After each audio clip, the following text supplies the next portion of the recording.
Welcome to Aparna's classes. मेरे channel में फिर से आप सबका स्वागत है।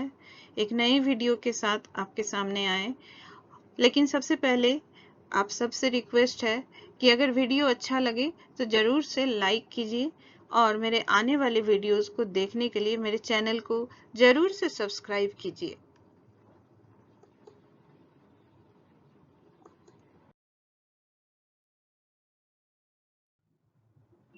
Today the topic is linkage and recombination.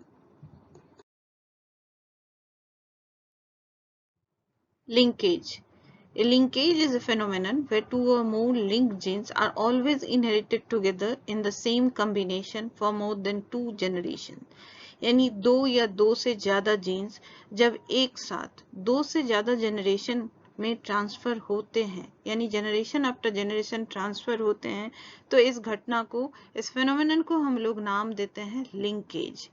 जैसे कि इस डायग्राम में हम देख रहे हैं जीन 2, जीन 3 एंड जीन 4। ये एक सेट ऑफ जीन्स है जो एक साथ इनहेरिट होता है जनरेशन आफ्टर जनरेशन।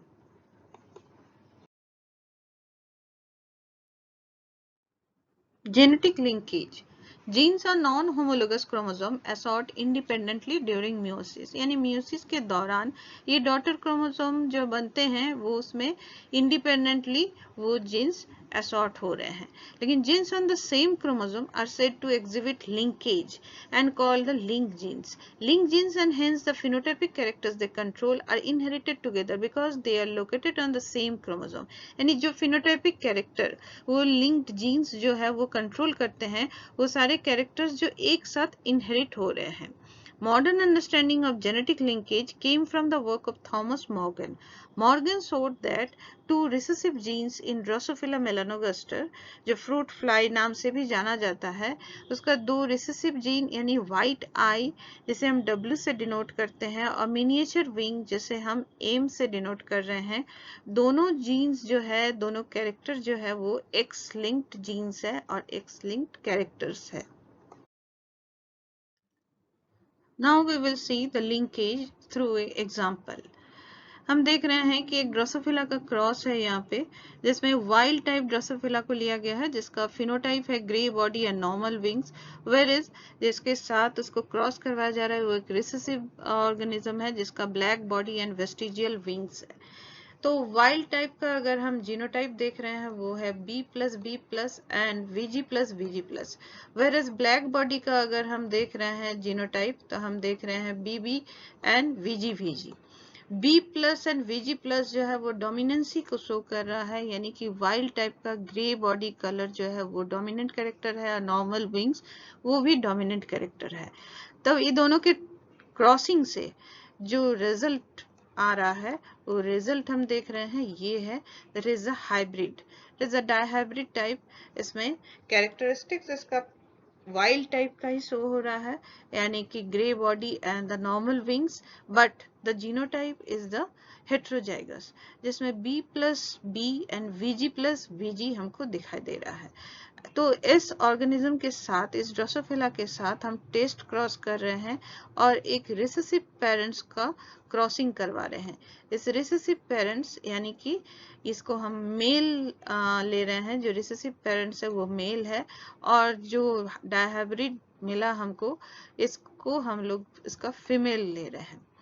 तो ये जो रिसेसिव पेरेंट है इसका कॉम्बिनेशन वही होगा, that is a BB and VG+VG, यानी कि ब्लैक एंड वेस्टिजियल विंग।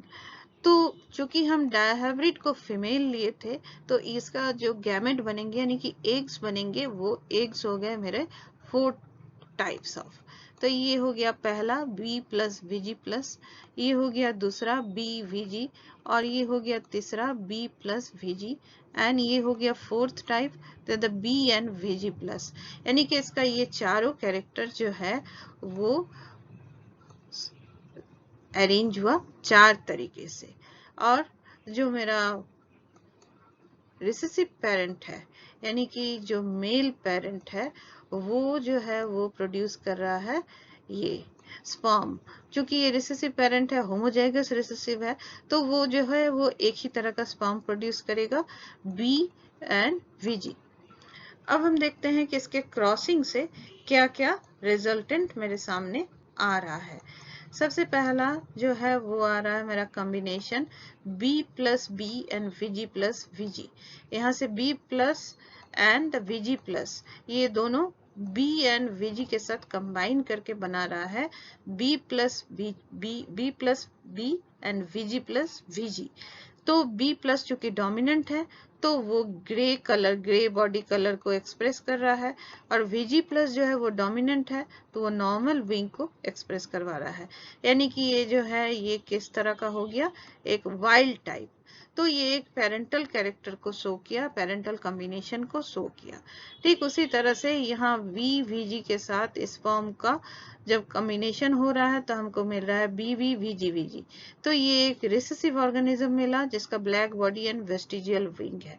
इसके बाद हम देख रहे हैं B प्लस VG के साथ VG का कॉम्बिनेशन हो रहा है, तो फिर से हमको एक नया कॉम्बिनेशन मिल रहा है। It is the B plus, यानी कि ग्रे बॉडी रिप्रेजेंट करेगा B plus B, and VG है यानी कि दोनों रिसेसिव है, तो विंग्स जो है वो वेस्टिजियल होगा। यानी कि एक ऐसा ऑर्गेनिज्म जिसके पास ग्रे बॉडी तो है लेकिन विंग भी वेस्टिजियल है, new mixture of character, new recombinant type.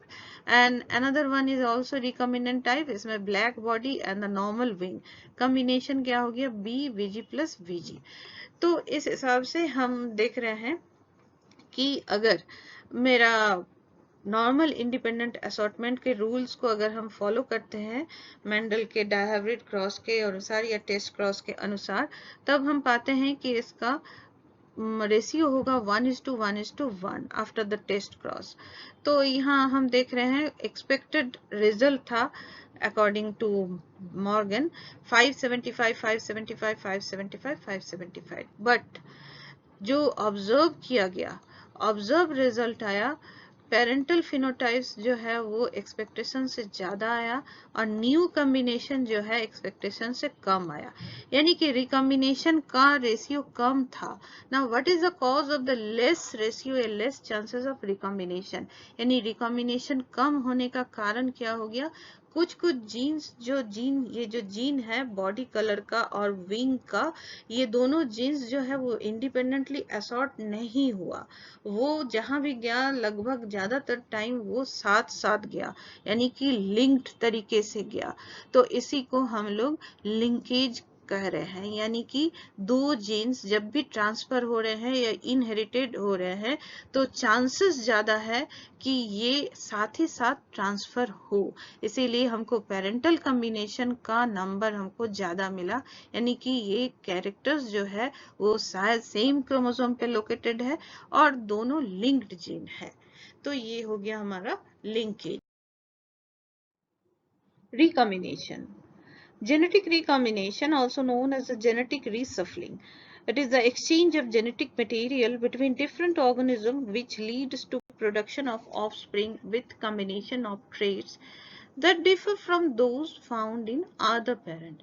In eukaryotes, recombination during meiosis is facilitated by chromosomal crossovers between non-sister chromatids of homologous chromosome, यानी कि मियोसिस 1 के दौरान प्रोफेज में जो हम क्रॉसिंग ओवर फेनोमेनन देखते हैं उसमें हम पाते हैं कि होमोलोगस जोड़ी, होमोलोगस पेयर ऑफ क्रोमोसोम, यानी कि एक जोड़ी ऑफ क्रोमोसोम जो एक आया है मैटरनल साइड से एक आया है पैटर्नल साइड से, ऐसे होमोलोगस पेयर के क्रोमोसोम के नॉन सिस्टर क्रोमेटिड्स, यानी कि दो अलग अलग क्रोमोसोम में सिचुएटेड दो आर्म्स, क्रोमोसोम के आर्म्स, इसके बीच में जीन का एक्सचेंज हो रहा है और जीन सेगमेंट का एक्सचेंज हो रहा है, तो ऐसी को हम लोग नाम दे रहे हैं रीसफलिंग ऑफ जीन और द रिकॉम्बिनेशन।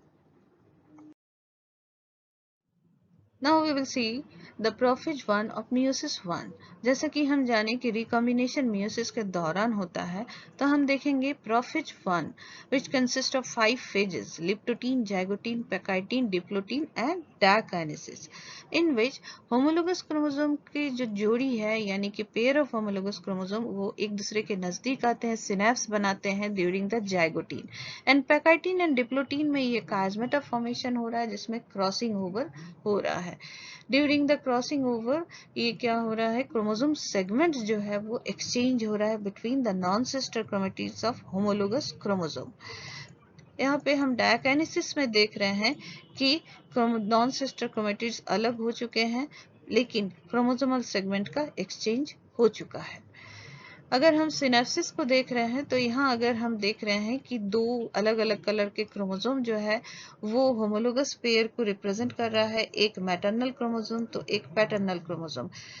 ये दोनों क्रोमोसोम जो है वो सिनेप्स बना रहा है, यानी कि इसके क्रोमेटिड्स जो है एक दूसरे के अटैचमेंट में आ रहा है और कायस्मेटा फॉर्मेशन कर रहा है। एंड कायस्मेटा के फॉर्मेशन के साइट पे ही क्रॉसिंग ओवर हो रहा है। क्रॉसिंग ओवर के बाद एक्सचेंज हो रहा है सेगमेंट्स का, क्रोमोसोमल सेगमेंट्स का, और क्रोमोसोम के अंदर सेगमेंट्स के अंदर जो जीन्स था वो भी क्या हो गया, एक्सचेंज हो गया between the non sister chromatids of the homologous pair. The recombination frequency. It is the frequency of crossing over between two linked gene loci markers and depends on the mutual distance of the genetic loci observed.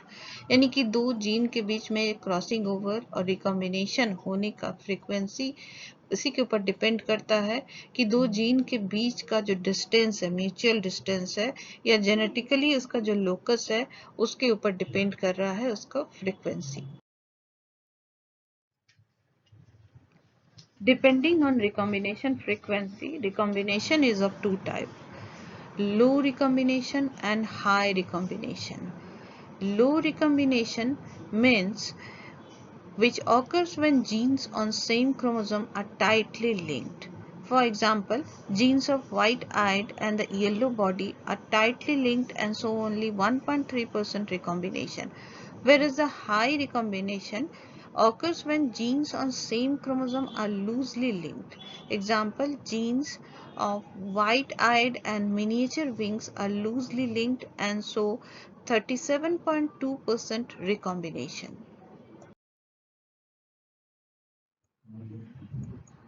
Here is the comparison between the low recombination and the high recombination.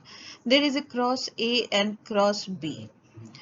Cross ए में हम देख रहे हैं कि दो Drosophila का cross हो रहा है जिसमें एक के पास Y जीन है, एक में W जीन है फीमेल में, और मेल में है Y plus and W plus. As a result of cross between this parental combination हम देखते हैं F1 जनरेशन में हमको मिल रहा है फीमेल जो है वो वाइल्ड टाइप का है, हालांकि मेल जो है वो रिसेसिव कैरेक्टर को शो कर रहा है, यानी कि YW क्रोमोसोम इसमें चला गया, क्योंकि मेल के पास एक ही एक्स क्रोमोसोम है तो जो भी रिसेसिव कैरेक्टर उसके पास जाएगा तो वो एक्सप्रेस हो जाएगा। इस F1 जनरेशन के मेंबर्स के बीच में जब सल्फिंग हो रहा है तो हमको मिल रहा है F2 जनरेशन। F2 जनरेशन में हम देख रहे हैं कि मेल जो है वो चार तरह के हो सकते हैं, दो पेरेंटल कॉम्बिनेशन और दो जो है वो रिकॉम्बिनेंट टाइप। तो दो पेरेंटल में एक आ गया जिसके पास क्या है वाइल्ड टाइप, एक आ गया रिसेसिव टाइप। ठीक उसी तरह से रिकॉम्बिनेंट टाइप में एक में Y प्लस डब्ल्यू और एक में YW प्लस।